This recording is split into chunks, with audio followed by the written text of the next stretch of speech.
Falando em oração, você sabia que orar nem sempre é uma forma de agradar a Deus? Isso mesmo. Não basta orar, temos que orar de modo correto. E Jesus deu uma dica muito clara de como fazer uma oração que realmente chegue até o coração de Deus. Não basta orar de qualquer maneira. Veja o que Jesus falou. E quando orardes, não sereis como os hipócritas, porque gostam de orar em pé nas sinagogas e nos cantos das praças para serem vistos dos homens. Em verdade vos digo que eles já receberam a recompensa. Tu, porém, quando orares, entra no teu quarto, e fechada a porta orarás a teu pai que está em secreto, e teu pai, que te vê em secreto, te recompensará. E orando, não useis de vãs repetições, como fazem os gentios, porque presumem que pelo seu muito falar serão ouvidos. Não vos assemelheis, pois, a eles, porque Deus, o vosso Pai, sabe o de que tendes necessidade antes que lhe o peçais. Mateus 6, versos 5 a 8. Quando eu vejo essa passagem da Bíblia, eu fico lembrando dos termos gregos que aparecem aqui e especialmente nos dão um quadro vivo do que Jesus queria dizer. Mateus foi muito sábio ao escolher esses termos. Jesus fala primeiro dos exibicionistas que gostam de ser vistos pelos homens. Literalmente, eles gostam, segundo Mateus, de teatenai. Teatenai é um termo grego curioso que deu origem ao vocábulo teatralismo.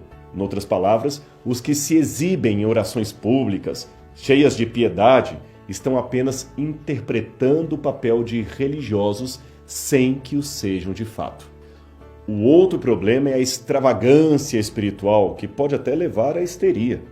É que era comum na cultura do Oriente Médio elevar hinos ou preces de lamentação a Deus, e isto às vezes era feito de um modo exagerado.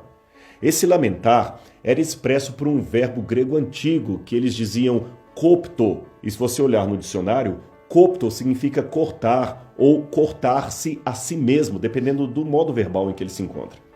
Trata-se de um tipo fanático de emocionalismo que leva as pessoas a retalharem o próprio corpo a fim de expressar uma profunda angústia ou um descontrolado êxtase emocional. Um exemplo disto, você pode ver o comportamento dos profetas de Baal naquele embate com Elias. Eles estavam tão aflitos pelo silêncio do seu Deus que começaram a cortar o corpo com facas e lanças. Depois você pode ver isso na Bíblia, em 1 Reis, capítulo 18, verso 28. Depois do sentimentalismo excessivo, Jesus passa a criticar a repetição desnecessária de preces decoradas sem nenhum sentido efetivo. A expressão grega batologein é uma forma verbal difícil de ser traduzida.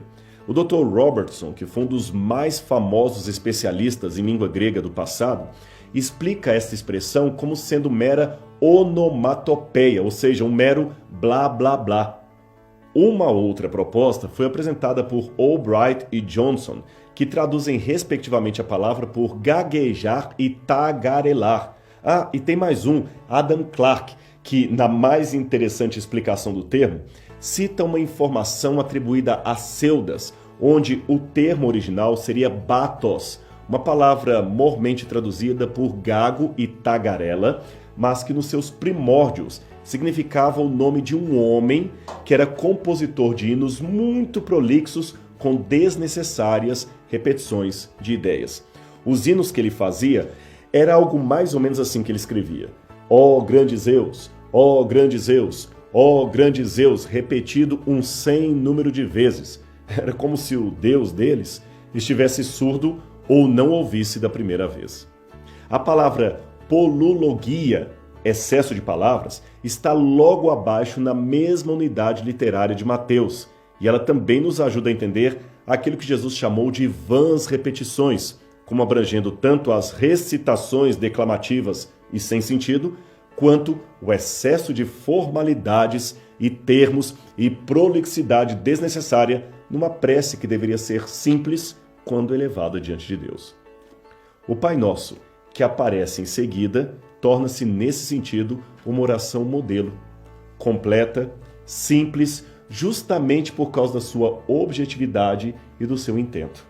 O Pai Nosso abrange todas as áreas da existência humana e expressa de modo claro o sentido da oração que, aliás, foi colocado por Ellen White como sendo o abrir do coração a Deus como a um amigo.